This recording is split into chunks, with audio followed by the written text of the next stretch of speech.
Andhra Pradesh reorganisation బిల్లులో కేంద్ర cabinet చేసిన 32 సవరణల్లో చాలా వాటిని తెలంగాణ వాదులు తీవ్రంగా వ్యతిరేకిస్తున్నారు. ముఖ్యంగా పోలవరం కావచ్చు, లేకపోతే హైదరాబాద్కి సంబంధించిన లా అండ్ ఆర్డర్ ఇష్యూస్ కావచ్చు, వీటిపై తీవ్రంగా వ్యతిరేకిస్తున్నారు. మరోవైపు ఢిల్లీలో కూడా తెలంగాణ వాదులందరూ అక్కడ తిష్టవేసి మరింత ఈ సవరణల్ని వెనక్కి తీసుకోవాలని చెప్పి ఒత్తిడి చేసి ప్రయత్నం చేస్తున్నారు. ఢిల్లీలో జరుగుతున్న పరిణామాలపై మా ఢిల్లీ బ్యూరో చీఫ్ భరత్ పూర్తి వివరాలు అందిస్తారు. భరత్, ఢిల్లీలో ఏం జరుగుతుంది, ముఖ్యంగా సవరణలపై తెలంగాణ వాదులు అక్కడ కేంద్ర ప్రభుత్వంపై ఎలాంటి ఒత్తిడి తెచ్చే ప్రయత్నం చేస్తున్నారు?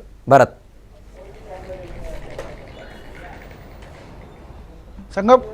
సంగప కేంద్ర కేబినెట్ ప్రతిపాదించిన అధికారిక సవరణలలో 32 అధిక భాగం సీమాంధ్రులకే అనుకూలంగా ఉన్నాయి. అదే సమయంలో తెలంగాణ నేతలు కానీ, టీఆర్ఎస్ కానీ, టీజేఏసీ కానీ ప్రతిపాదించిన సవరణల్లో ఒక్కటంటే ఒక్క సవరణను కూడా కేంద్ర ప్రభుత్వం, కేంద్ర కేబినెట్ ఆమోదించలేదు. దీనిపైన తెలంగాణ వాదులంతా కూడా ఆందోళన వ్యక్తం చేస్తున్నారు.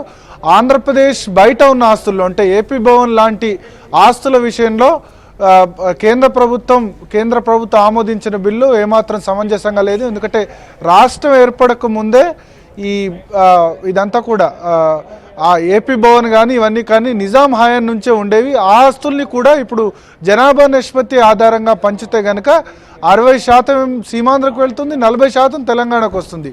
ఇదే అన్యాయం అని చెప్తున్నారు.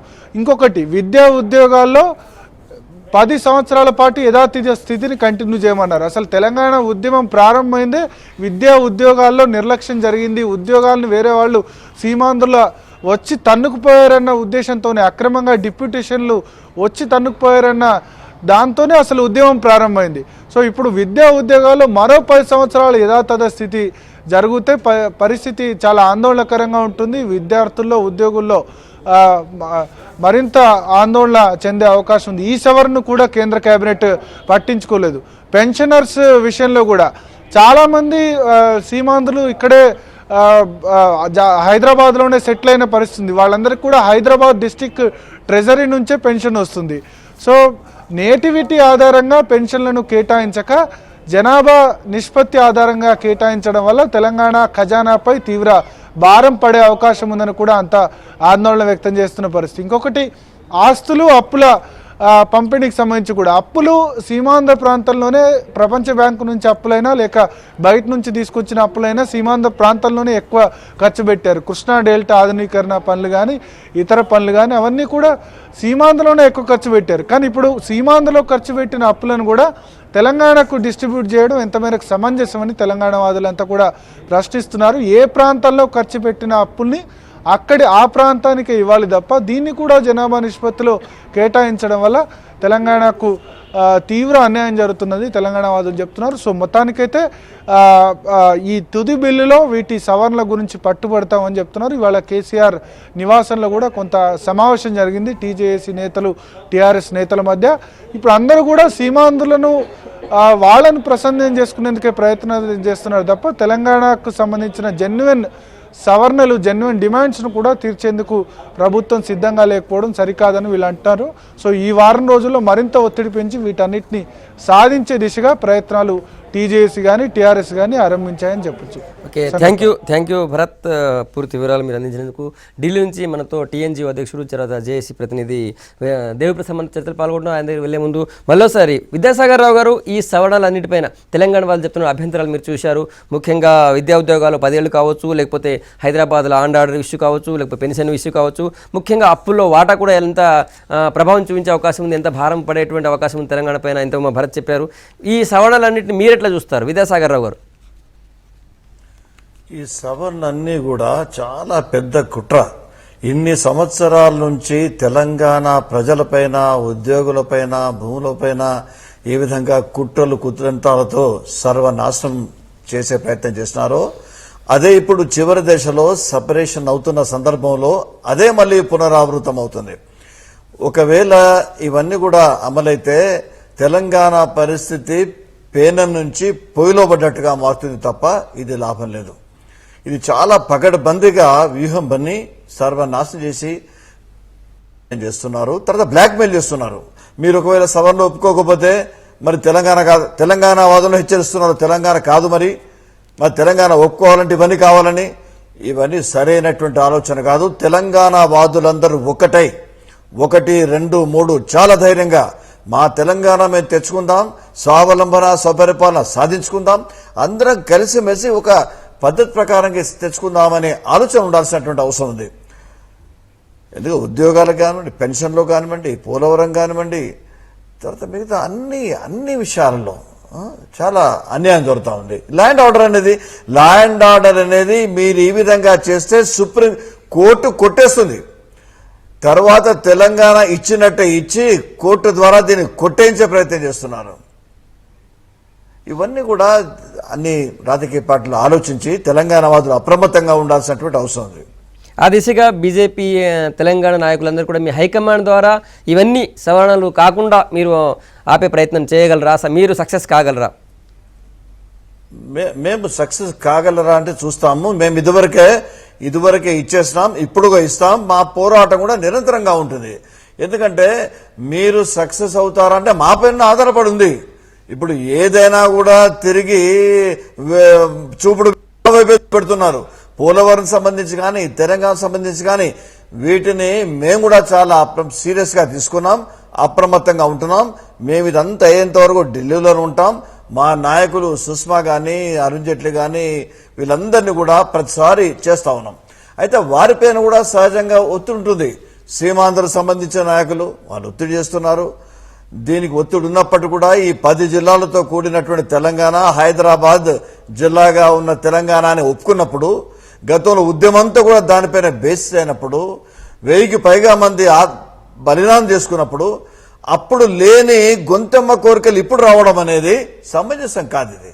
కాబట్టి దీన్ని మనం తెలంగాణ ఇస్తున్నాం కాబట్టి మిమ్మల్ని మేము బ్లాక్ మెయిల్ చేస్తాం, వీరు ఒప్పుకోండి అంటే, వీటన్నిటికీ ఒప్పుకుంటే తెలంగాణ వాళ్ళ బ్రతుకు ఇంతమంది చెప్పినట్టుగా పేనం నుంచి పొయ్యిలో పడ్డట్టు అవుతుంది, సర్వనాశనమైనటువంటి పరిస్థితి ఏర్పడుతుంది. థ్యాంక్ యూ విద్యాసాగర్ రావు గారు. నెక్స్ట్ దేవప్రసాద్ గారు, మీరు ఢిల్లీలోనే ఉన్నారు. జేఏసీ నాయకులందరూ కూడా కేంద్ర ప్రభుత్వం పైన, తర్వాత జీవోఎంలో ఉన్నటువంటి ప్రతినిధులపైన మీరు ఒత్తిడి చేసే ప్రయత్నం చేస్తున్నారు. ముఖ్యంగా ఈ సవరణలు ఆల్రెడీ పోలవరం ఇష్యూపై కోదండరామ్ గారు చాలా డీప్గా చర్చించారు. ఇప్పుడు మీరు మిగతా సవరణలపైన మీరు ఎట్లా చూస్తున్నారు? ఈ సవరణలన్నింటినీ వెనక్కి తీసుకువే అంటే మీరు ఇచ్చినటువంటి సవరణలు యాక్సెప్ట్ చేసే విధంగా ఏం చేయబోతున్నారు? అంటే ముఖ్యంగా మేము ఇచ్చినటువంటి తెలంగాణ జేఏసీ అనుకున్నటువంటి చాలా విషయాలు ఇంతకుముందు విద్యాసాగర్ రావు గారు చెప్పినట్టు అనేక విషయాలు కూడా ఇలా తెలంగాణ ప్రజల ఆకాంక్షలకు అనుగుణంగా ఉండాలి. ఆంక్షలు లేని తెలంగాణ కావాలి. మిగతా 28 రాష్ట్రాలకి ఎటువంటి అయితే అధికారాలు విభజన సందర్భంగా వచ్చాయో, తెలంగాణ రాష్ట్రం ఏర్పడబోతున్నటువంటి సందర్భంలో కూడా అటువంటి రాష్ట్రమే కావాలని అనేక సందర్భాల్లో మేము జీవోఎంకు అందరికీ కూడా చెప్పడం జరిగింది. ముఖ్యంగా ఉద్యోగులకు సంబంధించినటువంటి విషయంలో ఇలా పెన్షనర్లకు సంబంధించి మేము నేటివిటీ ఆధారంగా మాత్రమే విభజన జరగాలని మేము అందులో పెట్టాము. ఎందుకంటే ఇప్పుడు ఉన్నటువంటి అనేక పరిస్థితుల్లో తెలంగాణ ప్రాంతంలో అనేక మంది ఉద్యోగులు 610 జీవో ద్వారా 60,000 మంది, జీవో 36 ద్వారా 30,000 మంది, ఇట్లా రిక్రూట్మెంట్లో జరిగినటువంటి అనేక అన్యాయాలు, ప్రెసిడెన్షియల్ ఆర్డర్లో, జోనల్ రిజర్వేషన్లో జరిగినటువంటి వయలేషన్స్, ఇవన్నీ కూడా ఇవాళ పెన్షనర్స్ అందరు కూడా ఒక హైదరాబాద్ నగరంలో ఉన్నటువంటి 92,000 మంది పెన్షనర్లో మేము మొన్న ఇన్ఫర్మేషన్ తీసుకుంటే దాదాపు 70,000కు పైగా సీమాంధ్రకు సంబంధించినటువంటి ఉద్యోగులే పెన్షనర్లుగా ఉన్నటువంటి స్థితిని చూస్తూ ఉన్నాం. ఇట్లా ఒకవేళ పెన్షనర్లను కేవలం వాటి ద్వారా విభజించినట్టయితే, జనాభా నిష్పత్తి ప్రకారం విభజించినట్టయితే తెలంగాణ ప్రాంతానికి చాలా అన్యాయం జరుగుతుంది. ఇది నేటివిటీ ఆధారంగా జరగాలని మేము కోరుకుంటా ఉన్నాం. ఏ పెన్షనర్ కూడా అన్యాయం జరగాలని తెలంగాణ ఉద్యోగ సంఘాలు కానీ మేము కోరుకోవడం లేదు. కానీ 2 రాష్ట్రాల మధ్య విభజన జరిగినప్పుడు ఈ రాష్ట్రం మీద అధిక భారం పడేటువంటి అవకాశం ఉంది. కాబట్టి ఆ విభజన ఒక శాస్త్రీయ పద్ధతిలో జరగాలి, స్థానికత ఆధారంగా జరగాలని మేము అనేక సందర్భాల్లో చెప్పాం. దాన్ని జీవోఎం పట్టించుకోలేదు. రెండవది, ఉద్యోగులకు సంబంధించినటువంటి ఇప్పుడు వర్కింగ్ చేస్తున్నటువంటి ఉద్యోగుల విభజన కూడా జిల్లా, జోనల్, మల్టీ జోనల్లో అన్నిట్లో కూడా ఆప్షన్ల ప్రకారమే విభజన జరుగుతాయని గతంలో ఉన్నాయి. కానీ కాస్తంత ఇప్పుడు అందులో ఒక్క లైన్ మాత్రం యాడ్ చేయడం జరిగింది. ఆ కన్సిడరేషన్ అనేటువంటిది ప్రభుత్వ కన్సిడరేషన్ తర్వాత మాత్రమే వాళ్ళది ఉంటుందని చెప్పింది. కానీ ఇవాళ జిల్లాలో జరిగినటువంటి జిల్లా సెలక్షన్ పోస్టులలో కానీ, జోనల్ పోస్టులో కానీ 610 జీవో వ్యతిరేకంగా, ప్రెసిడెన్షియల్ ఆర్డర్కు వ్యతిరేకంగా కూడా అనేక వయలేషన్ జరిగాయి. ఈ ఉద్యోగులు అందరూ కూడా విభజనతో సంబంధం లేకుండానే తెలంగాణ ప్రాంతం నుండి ఇతర ప్రాంతాలకు పంపించాలని అనేక సందర్భాల్లో చెప్పాం. కానీ ఈ విభజన సందర్భంగా అటువంటి ఉద్యోగుల్ని రెగ్యులరైజ్ చేసేటువంటి ఒక పద్ధతిని ఎన్నుకోవడం అనేటువంటిది ఇలా తెలంగాణ ఉద్యోగుల మనోభావాల్ని దెబ్బతీస్తూ ఉన్నది. కాబట్టి మేము ఇప్పటికైనా ఒక స్పష్టమైనటువంటి వైఖరిని ఇలా కేంద్ర ప్రభుత్వం తీసుకోవాలి. ఉద్యోగుల విభజనకు సంబంధించి తప్పకుండా పెన్షన్లో శాస్త్రీయ విధానం ప్రకారం ఇలా స్థానికత ప్రకారం జరగాలి.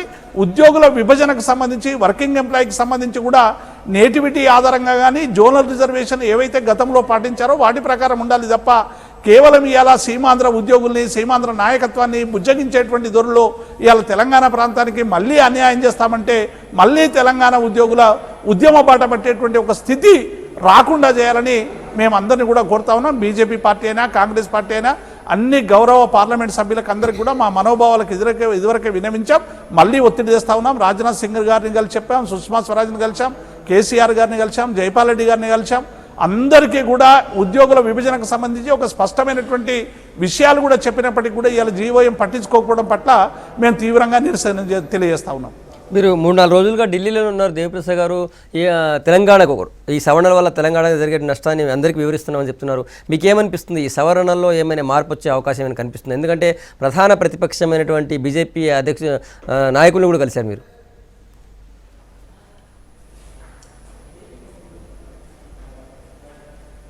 హలో దేవిప్రసాద్ గారు వినిపిస్తుందన్నమాట? వినిపిస్తుంది. అంటే ఇప్పుడు మేము ఈరోజు పాలకపక్షమైనటువంటి కాంగ్రెస్ పార్టీ ఈ బిల్లును ప్రవేశపెట్టబోతా ఉన్నది. జూలై 30న వర్కింగ్ కమిటీ నిర్ణయం తీసుకున్న తర్వాత చాలా కాలం ఆలస్యం చేయడం వల్ల ఈరోజు ఒక ఉత్కంఠ తెలిపేటువంటి పరిస్థితి. ఎందుకంటే ఆఖరి సెషన్స్ మొదలవుతూ ఉన్నాయి. ఈ ఆఖరి సెషన్లో బిల్లుకు సంబంధించి ఎప్పుడు వస్తుంది, ఏం జరుగుతుంది అనేటువంటిది మొత్తంగా కోట్లాది మంది ప్రజలు కూడా ఇలా ఉత్కంఠతో ఎదురు చూసేటువంటి ఒక స్థితికి తీసుకురావడం అనేటువంటిది ఇది పూర్తిగా తెలంగాణ ప్రజల పట్ల ఉన్నటువంటి మరి చిత్తశుద్ధి ఉందనుకోవాలా లేదనుకోవాలా అర్థం కావడం లేదు. కానీ పూర్తిగా ఇవాళ కాంగ్రెస్ పార్టీ ఇది ఎప్పుడో పరిష్కరించాల్సినటువంటి అంశాన్ని ఇలా చివరి వరకు తీసుకొచ్చి ఇవాళ మొత్తం ప్రజలలో ఇది ఏమైపోతుందో అనేటువంటి ఒక ఆందోళన మాత్రం ఇలా నెలకొని ఉన్నటువంటి నేపథ్యంలో ఇవాళ బీజేపీ పార్టీ కాంగ్రెస్ పార్టీ రెండు పార్టీలు కూడా ఇవాళ తెలంగాణ ప్రజల ఆకాంక్షల్ని గౌరవిస్తాము, మేము సపోర్ట్ చేస్తామని చెప్తున్నటువంటి తరుణంలో మేము ఇదివరకే బీజేపీ నాయకుడు కిషన్ రెడ్డి గారికి అందరికి కూడా చెప్పడం జరిగింది. రేపు అనేక పార్లమెంటరీ సాంప్రదాయాలు ఉన్నప్పటికీ కూడా ఈ తెలంగాణ ప్రజల ధర్మబద్ధమైన పోరాటం రాజ్యాంగబద్ధమైనటువంటి పోరాటం జరుగుతున్నటువంటి నేపథ్యంలో వేలాది మంది ఇక్కడ తమ ప్రాణాలు అర్పించినటువంటి నేపథ్యంలో ఇక భవిష్యత్తులోనైనా తెలంగాణ రాష్ట్రం అభివృద్ధి చెందాలంటే ఈ సమస్యకు పరిష్కారం దొరికేటువంటి విధంగా ఈ సెషన్లోనే బిల్లు పాస్ కావాలని మేము సుష్మా స్వరాజ్ గారికి కూడా విన్నవించడం జరిగింది. కాబట్టి ఇలా బీజేపీ కాంగ్రెస్ పార్టీ రెండు ఈ సందర్భంలో మిగతా విషయాల్లో ఎన్డీఏకు యూపీఏకు మధ్య రాజకీయపరమైనటువంటి ఎన్ని సమస్యలు ఉన్నప్పటికీ కూడా తెలంగాణ ప్రజలకు వచ్చేటువంటి సమస్య వచ్చినప్పుడు ఇది ఒక కోఆర్డినేషన్గా ముందుకు పోవాలని మేము కోరుకుంటా ఉన్నాం. తప్పకుండా అట్లా జరిగితే తప్ప ఈ బిల్లు పాస్ అయ్యేటువంటి అవకాశం లేదని ఇక్కడ అందరూ కూడా చెప్తా ఉన్నారు. అందుకే మాకు కూడా భయాందోళన మొదలైంది. ఎందుకంటే ఈ స్థితిలో బిల్లు ఒకవేళ ఏదైనా జరగరాని జరిగితే తెలంగాణ ప్రజల్లో రగిలేటువంటి మరి అనేక విషయాల పట్ల కూడా మరి ఒక ప్రజాస్వామ్య దేశంలో ప్రజాస్వామ్య కాంక్షించేటువంటి వాళ్ళందరూ కూడా ప్రజాస్వామ్య వ్యవస్థల మీద మనుగడ మీద విశ్వాసాలు పెరగాలంటే ప్రభుత్వం ఇచ్చినటువంటి హామీలు కానీ పాలకులు ఇచ్చినటువంటి హామీలు కానీ అమలు కావలసినటువంటి బాధ్యత ఉందని కూడా మేము అందరికీ చెప్తా ఉన్నాం. తప్పకుండా బీజేపీ పార్టీ మాకు సహకరిస్తాం అని చెప్పడం సుష్మా స్వరాజ్ గారు చాలా స్పష్టంగా మాకు చెప్పారు. మాకు నమ్మకం ఉంది.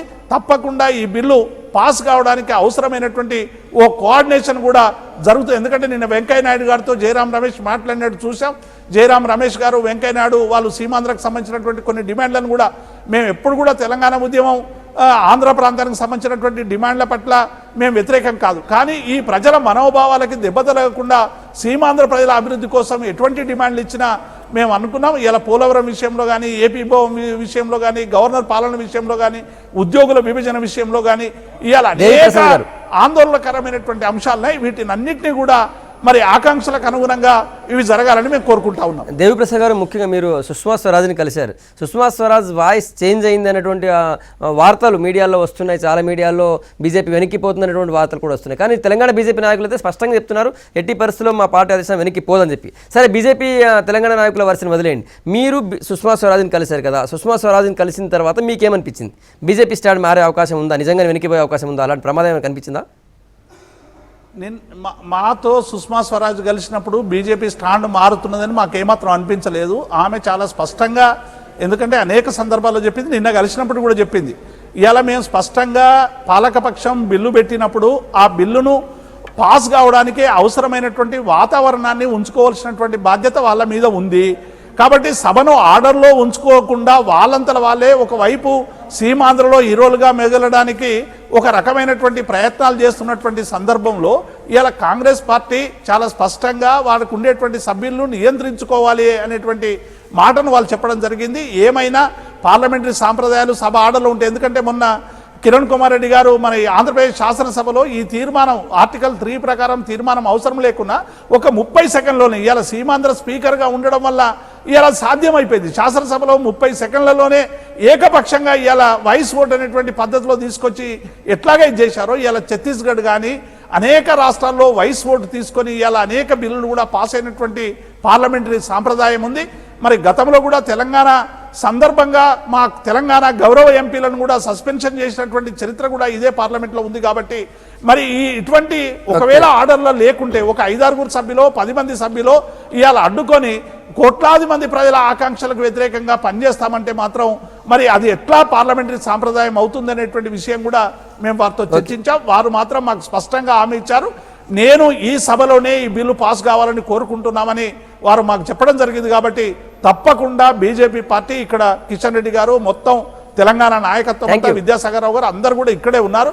తప్పకుండా సీమాంధ్ర నుంచి ఒత్తిళ్లు వచ్చిన ఆ ఒత్తిళ్లను అధిగమించి ఇవాళ తెలంగాణ బిల్లు పాస్ కావడానికి అవసరమైనటువంటి అన్ని సహాయ సహకారాలు అందిస్తారనేటువంటి ఒక విశ్వాసం మాత్రం మాకుంది. థ్యాంక్ యూ దేవిప్రసాద్ గారు, ఢిల్లీ నుంచి లైవ్లో వచ్చి చర్చలు పాల్గొనేందుకు. థ్యాంక్ యూ విద్యాసాగర్ రావు గారు, తర్వాత కోదండరామ్ గారు, తర్వాత భీమయ్య గారు. అంతేకాకుండా గిరిజన భద్రాచలం డివిజన్లోని అడవుల్లో తిరుగుతూ గిరిజనుల యొక్క అభిప్రాయాలు సేకరించేందుకు తిరుగుతున్నటువంటి మా స్పెషల్ కరెస్పాండెంట్ బుచ్చన్నకు సాయం అందించినటువంటి అక్కడ ఉన్న గిరిజన యువకులు, గిరిజన నాయకులు కూడా చర్చలో పాల్గొన్నారు. ఖమ్మం స్టూడెంట్స్ వాళ్ళకు కూడా ప్రత్యేక ధన్యవాదాలు. ఇది వాళ్ళ స్పెషల్ డిస్కషన్. నెక్స్ట్ అప్డేట్స్ కోసం వెయిట్ చేయండి. Stay tune.